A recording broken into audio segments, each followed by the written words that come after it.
Good afternoon, everybody. Or good morning or good evening, depending upon where you are. We're glad to see you. I'm Robin, And I am Gil. and we are here rocking the love. Absolutely. So glad that you joined us. Um, Want to remind you to please put in the chat where you're from. And if you're out there listening, just let us know so we can say hello and not talk about you behind your back. That's always better in front. It's true. It's not true. And please feel free to go to our YouTube page and subscribe so that you can get notified when these things are happening and reminded. Yeah, make sure to like. And I wanted to start out with, I want to do a little catch up because I know we were not in catch up. I know how your mind thinks, and I wanted to avert the joke. Is there a burger? I wanted to do a little catch up, and I wanted to check in with people out there as well, and just ask. I know, like over the past few weeks, we've given little tidbits or assignments, or just make sure where you're rocking the love, or I don't know what else do we offer. Oh, just ask people to think about some of the things we talked. We talked about intentional partnership. We talked about balanced partnership. We've talked about ourselves. So I just feel free to put in the comments if you've anything has come up with that, if you've noticed anything different. We had someone tell us the other night that it made them stop and think about what they were doing in a certain situation. So we'd love to hear your experiences and if you're getting any value from that. And also always we want to know your thoughts, your ideas. If you have anything you want to see as a show, feel free to email us at info@rockinthelove.com, and that'll go up throughout the show, so you'll have a chance to write it down. Don't panic. Don't run for a pen. Yeah. And we do the show. We have a lot of fun, and we get a chance to actually spend some time talking together, which is fun. But we do it for you, and we do it hopefully so that somebody is able to get a nugget somewhere. So we're really happy when we get input back and we find out what's going on, and we're able to talk with people. Last time we got a chance to literally have a conversation back and forth with a couple people, and that's really fun. That makes it all worthwhile. So we appreciate that. And I also wanted to say we try to not use a lot of jargon and things that people might not always understand. And I realized, as I happened to watch part of our show last week, that we use the term holding the space.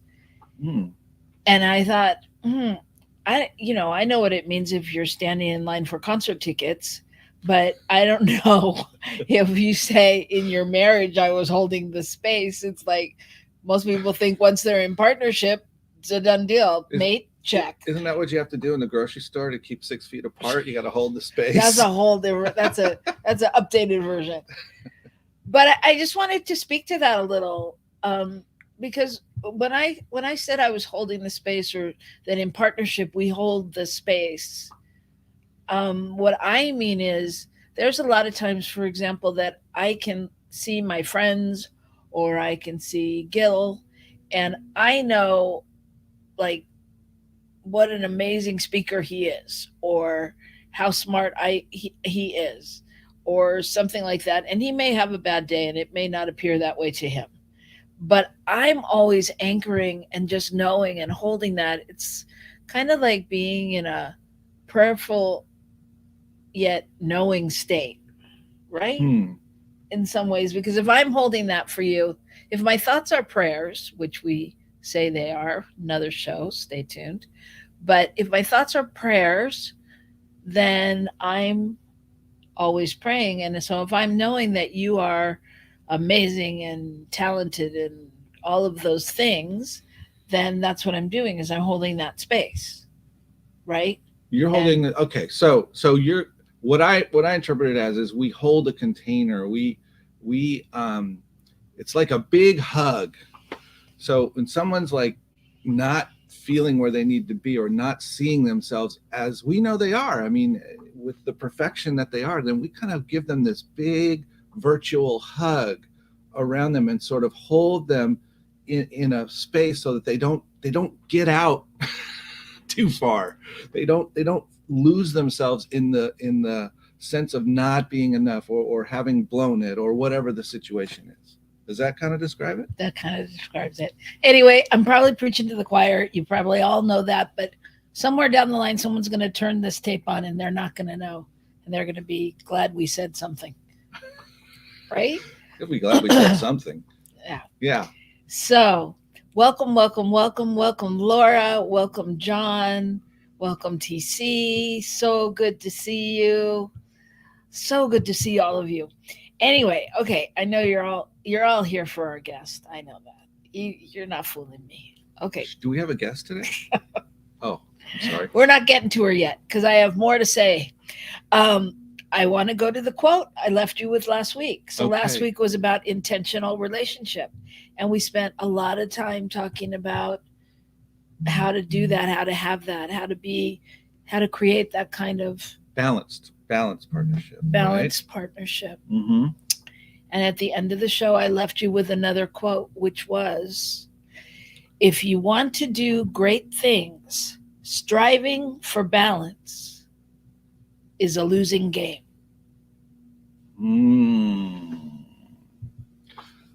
Okay. So tell me about that. What do you think of that? And when you said it last week, I almost fell out of my chair because I thought, wait, that's just the opposite of everything we said all day, right?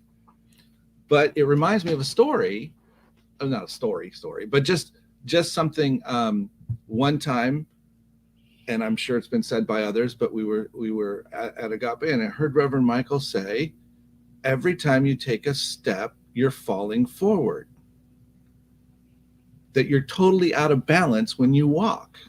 Because that's how it works. And so if I can hear that from that context of, in order to keep moving, we have to allow ourselves to feel and to trust that there's pure points in the step where we're out of balance and points where we're back in balance, but that it's all a continual thing. Hey, howdy, Wayne from Calgary. Welcome. Yeah. And I interpret it to mean that if we don't take a step, I mean, going forward means taking a step. Right. So we're always going to be out of balance. If we're so tied to our balance, quote unquote, if we're so tied to keeping things static so that we don't feel like we could fall over, we don't feel like we could fail, we don't feel like we could. Well, we don't feel like we're moving. Then we're not moving. That's right. I mean, that's right. If, when we don't want to do something and we're scared and whatever, there's got to be movement in order for us to leap into the next phase of it, right? A nice static thing is a flat line, otherwise known as your heart doesn't work.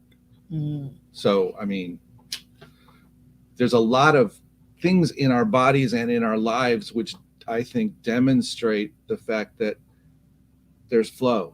There's up and down and movement, and movement is what keeps us going.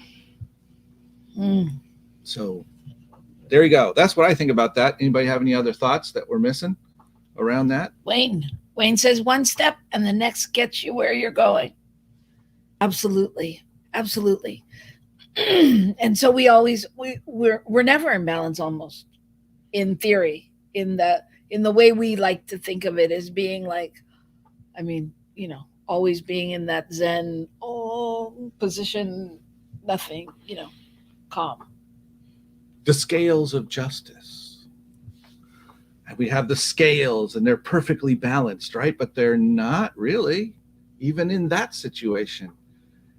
Every time it's skewed a little bit, but overall, there's balance. That's what I would say. And the award-winning Laura Topper says, so true. I slipped over today. Right? And so it's not, it's not necessarily a bad thing, right? It's just movement. And for those of you that don't know, Laura Topper has a fantastic show on Mondays on New Thought Media Network called The Cosmic Prayer. Last week she had the fabulous Reverend Joan Stedman on, and she has wonderful, wonderful guests all the time. So make sure and look for that. And as far as I know, Laura Topper does some other shows too. So just take a look at New Thought Media Network and see what you find.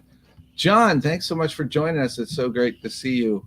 And he talks about staying static to avoid failure or rejection. And that's exactly what we do, right? I do it. John does it. I don't think Robin does it, but most of us do that from time to time. Okay, apparently he's got a lot of energy today, folks. So buckle in because this is a whole new Gil. Okay. Just got back from 10 miles of bike riding. I'm feeling good. Show off. Yeah. So anyway, I just wanted to say, I truly believe that anything we say, you should never believe it. Everybody should do their own research and their own thinking, and there's always another side to it. So I just wanted to bring up that point because, you know, we get into that, oh, I've got to have balance, I've got to have this. And the other side is we've got to keep moving. We've got to keep moving and striving for things we want. And, you know, so I just wanted to bring that up. Therein lies the balance or the lack of balance, depending on how you look at it. See, folks, this is the beauty of being a metaphysician. You can make things up about anything and make them make sense in your world. So I'm not going to keep you on that track because that's where you would tune into another show on this network with Rev Robert and Rev LZ. That's true. Called Ministers Talking Shit. And they're all good. There's such a plethora of shows here that can keep you busy. So make sure to check that out. So before we get to our guest. Should we talk about our topic? Or you have something else? No, go ahead. Did you have something else? No, go ahead. Okay. So our topic for today, this is exciting. This is the month of love, and our topic today is good grief. Now, if you're like me, you think of Charlie Brown when you hear that. Maybe. But this is actually a great topic. I don't think we talk about grief enough. I don't think we acknowledge grief in our lives enough. I don't think we realize how powerful it can be. And today we have somebody that's going to help us really examine that and be with that. Absolutely.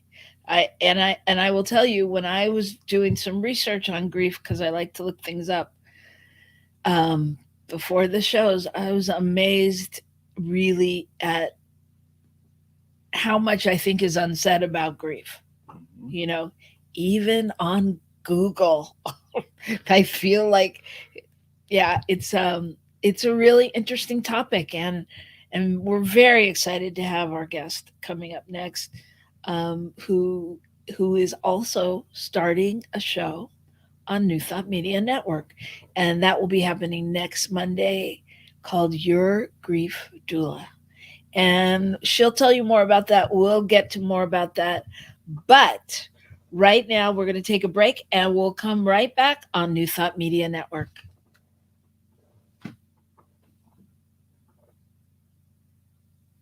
Or we'll stay right here.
Good afternoon, everybody. You are live with Gil and Robin. on Rockin' the Love. Today's theme, and we're very excited about it, is good grief. And to that end, it is my honor to begin introducing our guest. I'd like to let you know that who's coming on next is Bonnie Gonzalez. She is a registered nurse. Hi, Bonnie. She's a religious science practitioner. She's a professional life coach. She's a licensed Soul collage facilitator. I couldn't read it. Sorry. And a doula for grief. Bonnie is a former hospice and palliative care nurse. So if you need to add some more credentials to that, I don't think you need to. Robin? Her new show, Your Doula for Grief, premieres next Monday, February 14th on New Thought Media Network. And it's about demystifying grief, bringing grief out of the shadows of life and illuminating its gifts and a state of grace. Bonnie is amazing and has spent her whole life traveling. She was started in South Carolina, moved to Washington, D.C., lived in the Bay Area for 30 years. And now the exciting part of her life, she is, right now she is living in Mexico, but they moved, like, I can't believe it's been 2 years already. Mm-hmm. That is wild. She moved 2 years, and their home base is in Ireland, in Drogheda, Ireland, and she's amazing. So she is a global citizen and an amazing practitioner and friend. And so we're just honored to have her, because otherwise we'll just talk about her like she's not here for the next 40 minutes. We can't let her talk yet because we just need to know that she's such a wonderful person and we love her. So thank you so much for being with us. Oh, thank you. Oh my, I am just sitting here in my chair. That music during the break, I was just like, what's that old term? I was just rocking out. Oh, that feels good. What a good space to move in to talk about grief. And I just want to say, I don't know, do they still use that word homies? I just saw names come up of people that I know. So I wanted to say, hey, to my homies. I may be dating myself, but I saw John's name and Laura and TC and anybody else that's out there that I know, hey to you. And just thank you for joining the show today. I just want to say thank you for taking the time for yourself to say, yes, I want to know more about grief. I want to know more about grief. It is definitely one of those subjects that is so, I would almost say, taboo in our culture, because the whole thing, this is my interpretation, so anything I say is Bonnie, okay? The whole interpretation for me, the reason that we find it so hard to discuss grief, because grief is usually associated with death. And what a culture. We don't even, oh my goodness, can't even acknowledge, death. Some people are absolutely, I've had clients that are absolutely terrified of death. Mm-hmm. And I hope this isn't too much sharing, but I was recently sick with COVID, and somebody asked me, they said, oh, aren't you afraid? Aren't you afraid that you're going to die? And I said, well, not really. And I said, and if I were afraid of dying, I better get in touch with it, because I am going to die one day. It's not today, but yeah. So I feel that for me, with working with clients, that has been the underpinning, that when we think of death, when we think of grief, we automatically go to death.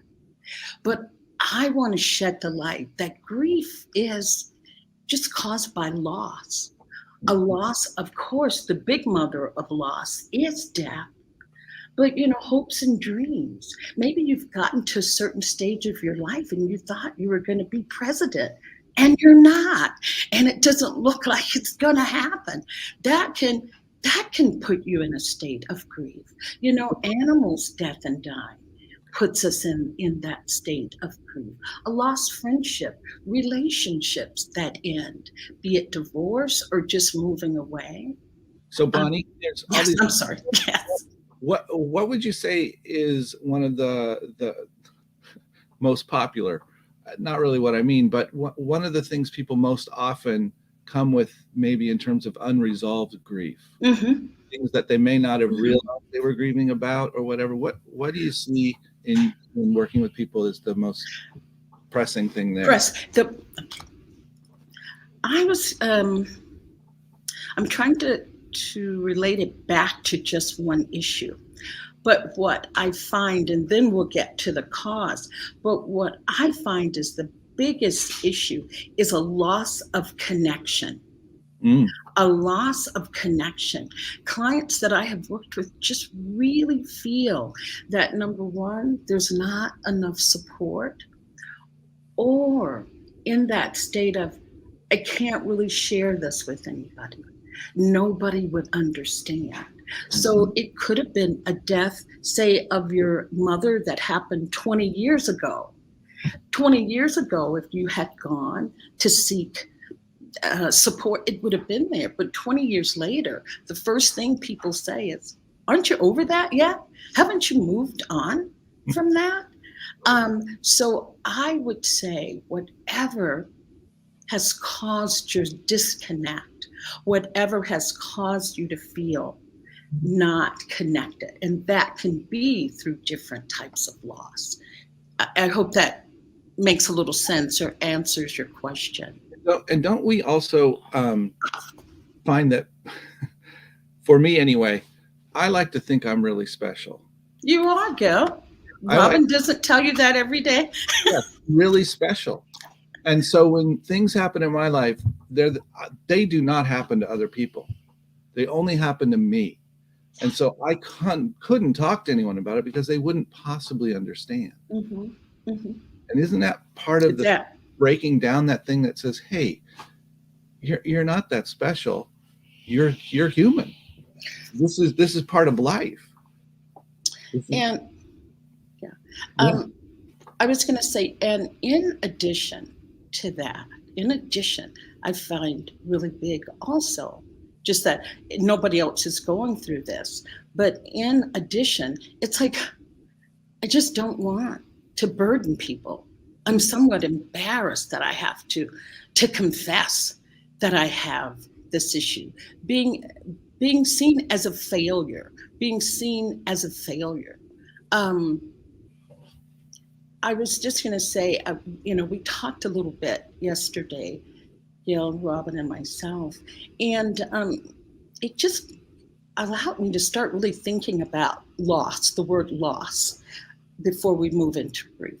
But if I thought about an incident where we're already taught, like, if you win a game, it's a high five, everybody, fist bump or belly bump.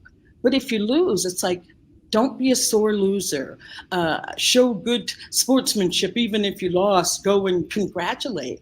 It's like, why can't you say, wow, you lost, that really sucks. That must be hard for you. That must be hard for you to have lost.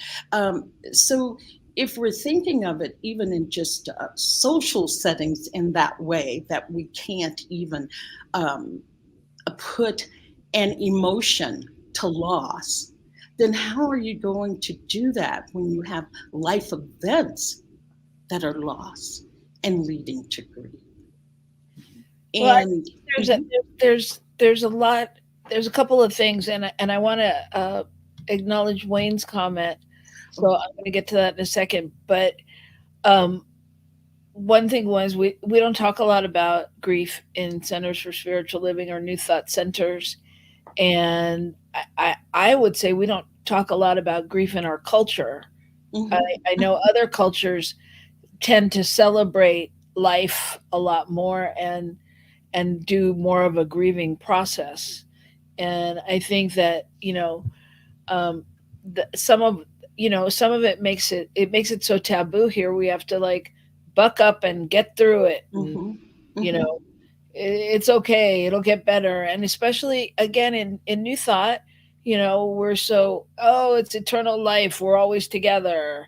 It's like, Mm-hmm. if you're talking about the loss of somebody, yes, you're always together, but it's not the same thing. So it's an interesting thing to acknowledge it that way. And Mm. but Wayne asks, how do I support grief? Wow, Wayne, I love you for asking the question. I saw that in the comment box, and it's, oh, that is just. I want you to just imagine anytime that you, maybe I'll use myself as an example. This weekend here in Mexico, I met someone. She was the first person we met. I met her on the street, and she took us under her wing and just said, I want you to come over for Thanksgiving dinner. I want to present you to the community. And it's like, wow, how wonderful. So she just became very dear to us. And I saw her briefly on Saturday. And then when I got home, I got it was like a group text saying that her grandson had died. And her grandson had just gotten a scholarship to Notre Dame. Really life, just bigger than life adventures ahead of him. And the first thing I did immediately was I tried to call. And I knew that she was probably in that state of, after a big shock like that, you're just in shock and probably numb. But every day I have just sent a text to say, either I know that, first of all, I just said, my heart is broken for you. The next text, I am just here. I am sending you prayers. And not the, call me if you need something. The last text I sent, I just said, I will keep checking in to see if you need anything. So that's how you can support grief. I think, Wayne, what happens is that we want to fix people's grief. We want to fix them. Like, I want her heart not to be broken that her grandson is suddenly gone. I want to see that happy face on the street when I walk down the street. But knowing that this is a state of grief and you can't fix it.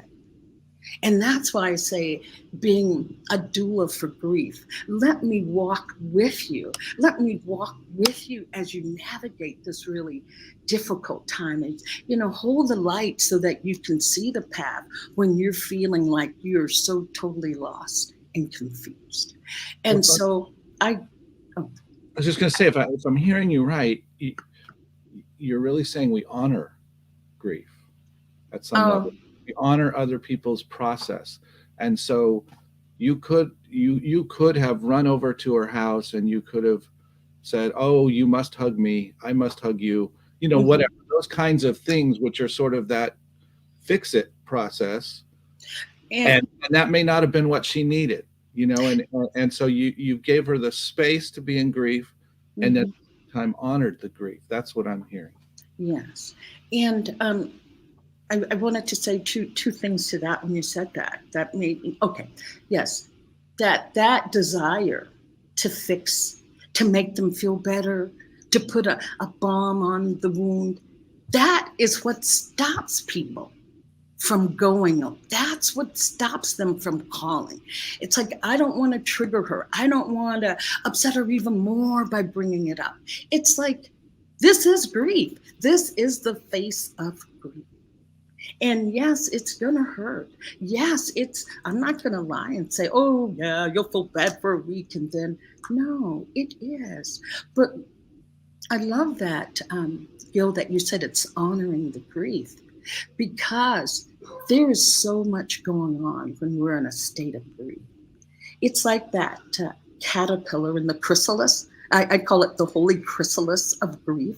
There's a lot of muck and ugliness and pain that's going on in there, but there is healing going on in there too. And it's the moving through it. And everybody that I have coached, has said, on the other side, they did not know that this person that has persevered and the resilience even existed. And not that, yeah, I want to go through that again so I can have X, Y, and Z, but just to know that it is a process that you can move through. So many of my clients are afraid that they will not survive it, that grief will just suck them down like quicksand, and that's it. Your life is over.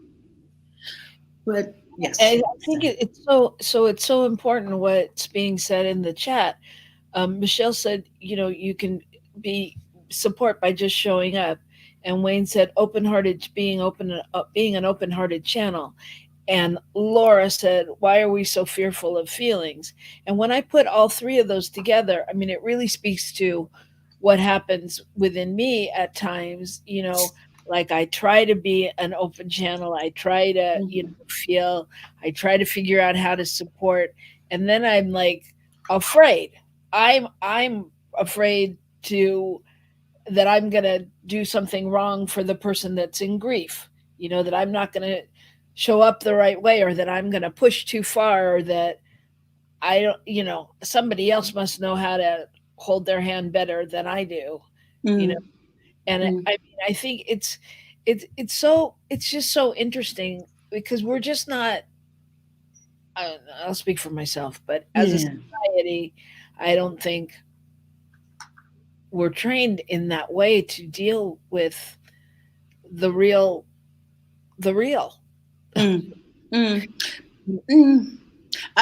Robin, I hear that. There's 2 points I'll speak to, but one thing I wanted to say is that I do remember a time where we were in touch with grief. I remember being very young, which was just last week. No, but some time ago.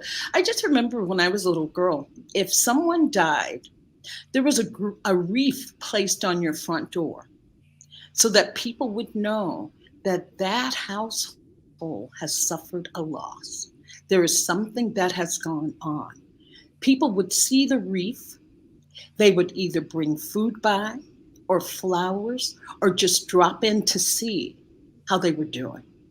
And I remember that. And I was raised in the Baptist church. And so the men, if it was their wife the men would just have a black, what do you call that? A black stripe or a black band, a black band on their arm. And if you were a woman, you would wear a flower on your dress or lapel part of the dress to signify that you had had a loss. And it would usually be a white flower. And I remember that. And it's like, when did that go by the wayside? Was that when you were in South Carolina? That was in South Carolina and in DC, because I left South Carolina when I was like 9. The South is another animal, and that's another show. Grieving in the South, okay? We'll just put that on the back burner. And I must say, too, and I'll just keep it with the eye, that the idea is to try to move through that really quickly. I know when my mom died, if I could have cremated her the next day, I would have, just so I could get through that. It was like, how soon can we do it? But anyway, that was a grief mind, and there is something called grief brain that I'll discuss on my show. I'll devote like an entire show to the brain on grief. We'll put it that way, that there's just thinking that goes on that is totally grief thinking. Right. Yeah. And Robin, back to your point of wanting to, afraid that you're going to mess it up if you go and talk to somebody. Every client that I have had, anybody that has come to them, they didn't feel that person messed it up. Now, there's some things we'll talk about later that maybe it's not the best thing to say to someone in grief. But most of my clients have said that they were more heartbroken by their friends disappearing. They were more heartbroken by their friends disappearing. And a couple of these people that I knew, I went back and said, blah, blah, blah, said X, Y, and Z, that you disappeared. 9 times out of 10, the first thing they said was, I just didn't know what to say. I just didn't want to screw it up. And so that is the number one, the disappearing of friends. And TC made a comment that I think is really interesting and fits in here, that also her desire when she became a widow, I wish that there was the year of mourning, that still existed. And in some ways, she goes on to say that so other people would know, and I wouldn't have to keep telling them what's going on. And I'm wondering, if that, so we respond to the fear that we're going to step in to somebody's space like that. We're going to say the wrong thing, and then they're going to feel bad. But the reality is, if we're going through grief, we're going to feel bad at different points, right? And if we hang on to it, we can't move forward. At least that's my, and I also, I want to bring in the conversation that it's a loss of connection. It's not simply about death. And I know you said that, but I just want to reiterate that. My worst grief has had nothing to do with death. Right. And I want to get to that after we do a commercial. Oh, a commercial. As we go to, or a break, whatever we do. But as we go to that, I wanted to just leave you with a quote that I found that said, "Grief never ends, but it changes. It is a passage, not a place to stay. Grief is not a sign of weakness, nor a lack of faith. It is the price of love." Yes.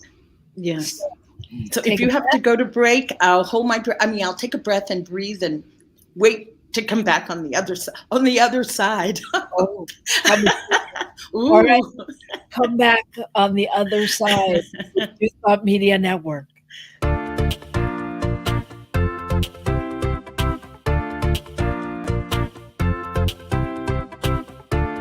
Thank you, Center for Spiritual Living Denver, for your continued support. Thank you, Center for Spiritual Living Midtown Atlanta, for your monthly contribution. Thank you, Center for Spiritual Living North Jersey, for your monthly contribution. And please help us welcome Om Center for Spiritual Living in La Mesa, California. Thank you for your monthly donation. And a special thanks to Hefferland Foundation for your generous technology grant. And Suze Ajay, thank you for your very generous donation. And a big shout out to all our committed donors.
Hello, welcome back. We are here on New Thought Media Network with our guest, Bonnie Morgan Gonzalez. She is your grief doula, and we are happy to have her on Rockin' the Love today. And our topic today is good grief. And Robin, before the break, go ahead. Well, I read a quote that Bonnie was going to speak to. So speak. And my maiden name was Speaks, so Bonnie speaks. That's funny. Oh, me. No, I love the quote. It is about moving through. It is not a place that you will stay. It is not a place that you will take up residency. Know that you can move through. And if I had to just leave with one suggestion about moving through, it's just don't do it alone. Just don't do it alone. It is mandatory. It is vital that you have someone that can witness your story. And it's not like just story, but witness what you are experiencing and knowing that that is how we move through grief. And I want to share what Kent and Linda are out in the audience. Hello, Kent and Linda. Oh, hey, homies. Linda said she likes the Jewish tradition of sitting Shiva, where friends come by the home for 7 days and they gather and it's helpful. But when Shiva ends, that can also be a big letdown because you're left alone to feel the grief. And yeah, I think it is. I think that's such a nice extended period where everybody feels like it's okay and can support, can just show up and support or bring food or do whatever they're doing to make that okay. But I don't want to stay stuck on this grief. I want to move on because this is the grief you find on the internet. Like if you look up grief, everything's about death and dying and all of that. And I think what's so important in our relationships, especially, is the little griefs we bring in. We bring in like, go ahead, Gil. You were going to share your. I was thinking of big griefs, but okay, I'm saying little griefs. Well, they're all big. I mean, none of them are little. But I mean, I had grief. When I moved from Southern California to Northern California. Not so much about that, but I had grief about leaving my agape choir family, the choir that I sang in. And every time I'd walk into anywhere that was playing any kind of music that was similar, I'd start crying, just the grief around when somebody else moves out of town or when, or I'm an actor. And when I did a show, the grief when the show ends of being with your show family.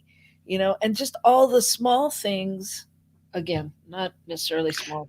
I'm saying small in my world, in the big scheme of life. But there are ways where we lose connection.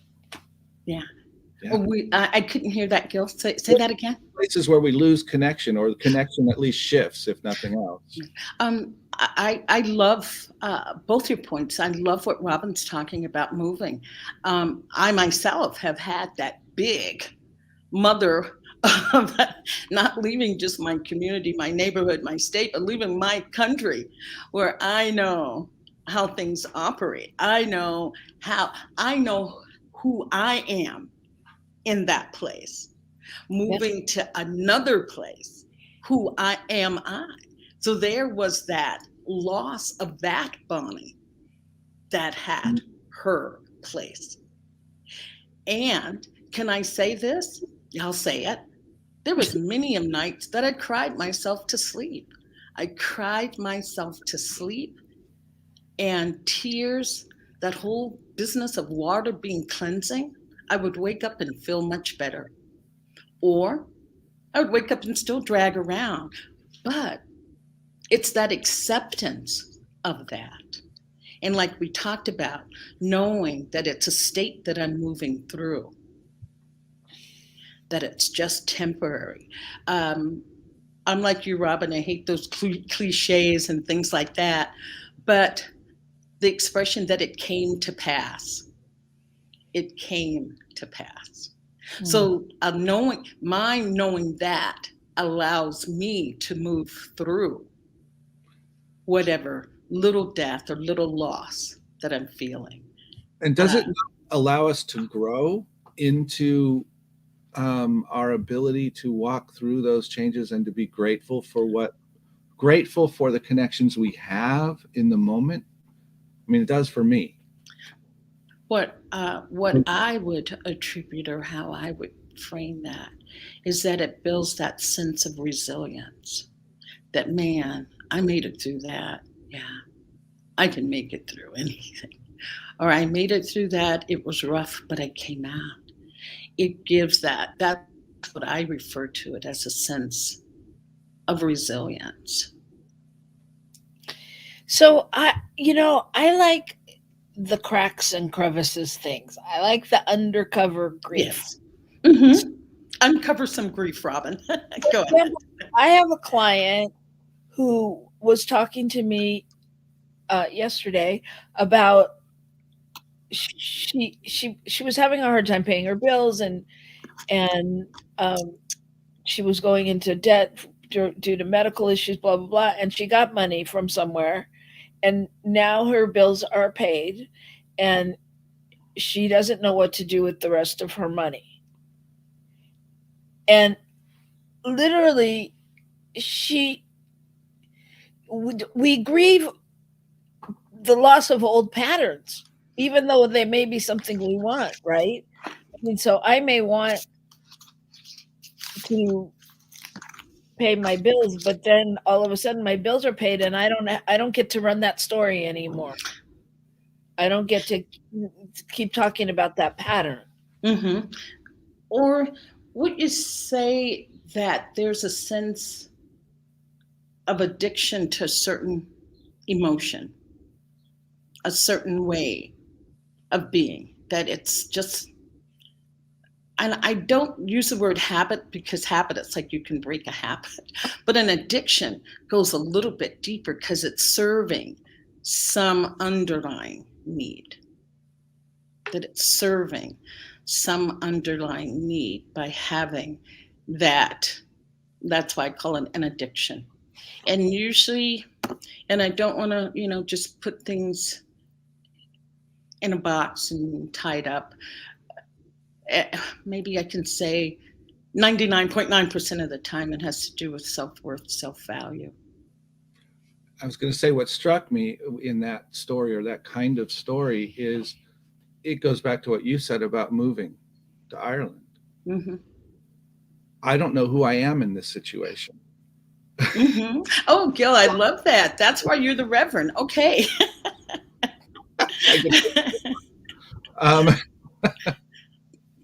That's what I hold the space for. If we go back to the top of the show, that's what you're holding the space for. Well, New Thought Media Network is holding the space for all of us to hold the space. That's so true. So yeah, so I'm wondering if anyone out there has questions, please put them in the chat.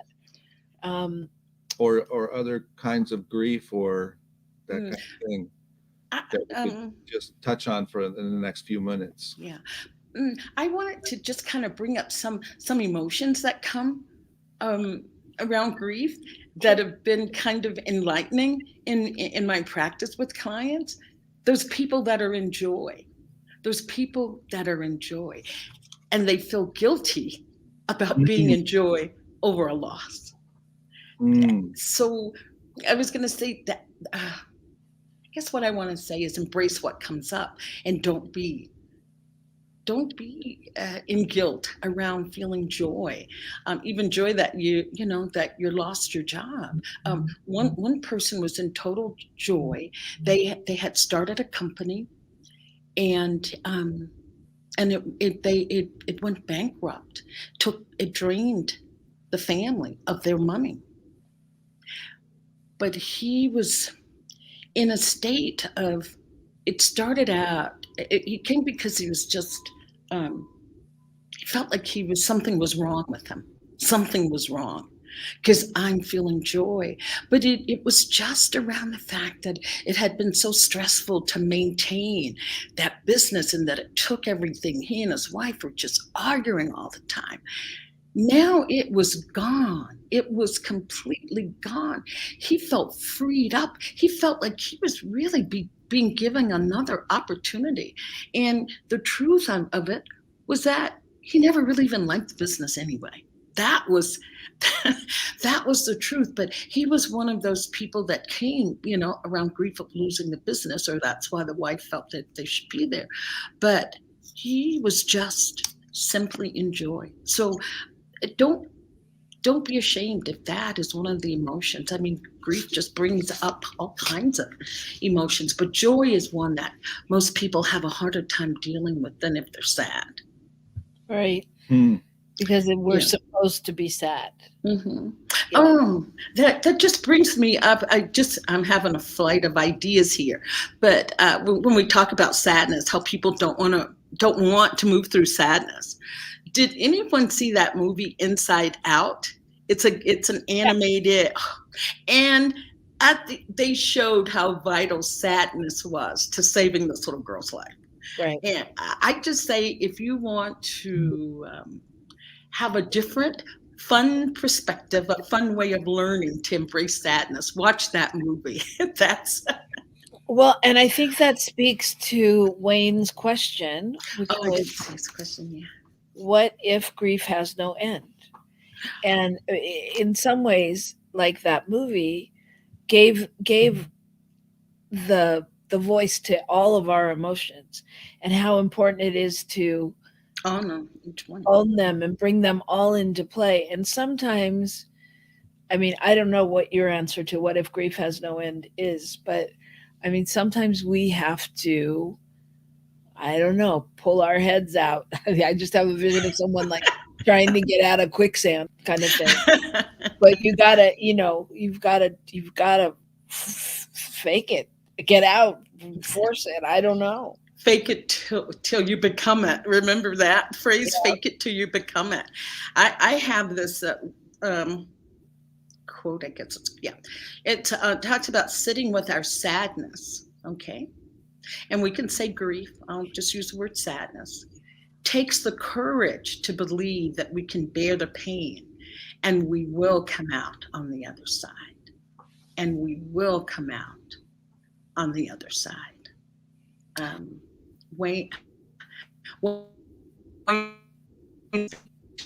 Feeling like it won't end. I had a period of dark night of the soul last year that lasted forever, and I was like Wayne was just saying, feeling like it would last forever. And my way of moving through that was to say, if this shouldn't end, what can I do? What can I do? If this won't end, these feelings won't go away, what will I do? And I did reach out for help. So that's where reaching out for help, when you're feeling just totally that you can't see a way out, that you can't see the way out. We sometimes need somebody to just hold the light so that we can find the way out, so that we can find it. I have to say that I think that brings us right back to the beginning, and unfortunately we don't have more time, so you're going to have to come back. But I think Wayne, when you can't, what we're all saying or thinking is, when one of us can't do it alone, that's when you really call on your team, because they can hold the space. Yes. They can hold the space. They can lift you up. They can be there to shine a light, and there are people out there that will do that, obviously, that love you and care about you. And there are other people that will do it because that's what they do. Yeah. And I was going to say, in being a doula for grief, helping you build that team, because so many people feel that they don't have a team. They don't know how to get a team. So that's when it's really great to just reach out. And there's, groups, there's online, there's so many things. Oh, I saw Gil put his hand over his heart. So I was just going to say, let's all just put our hands on our own heart and just send our own hearts, light and love, and knowing that we have support. We have support and being in gratitude for each other. Thank you so much for Thank you. all that you've shared. And I think Laura gives us a bit of encouragement and just a thought to take away today. She says, I surrendered to a deep conversation with grief, and it opened my heart to joy. Mm-hmm. I think that's a great visual for me, at least, or Mm-hmm. a thought. So I appreciate that. So we are looking forward to. Thank you, Lord. And Robin, that's also, one more thing. it also gives us a possible exercise to do with ourselves, to really have a conversation with our grief, whether we journal, whether we sit and meditate, and really just get real about that. So yes, as Gil was saying, I am so honored to be on New Thought Media Network. If you were and if you are inspired, there's such good work going on here. Please make a donation to the station. If you are looking for more inspiration, we've had Laura Tupper out in the audience with the Cosmic Prayer Show. We have our latest show, Doula for Grief, starting next Monday the 14th with Bonnie Gonzalez. And there's so much more happening here. We have our fabulous producer, big heart to our producer out there with his show Fireside Chat on Friday nights.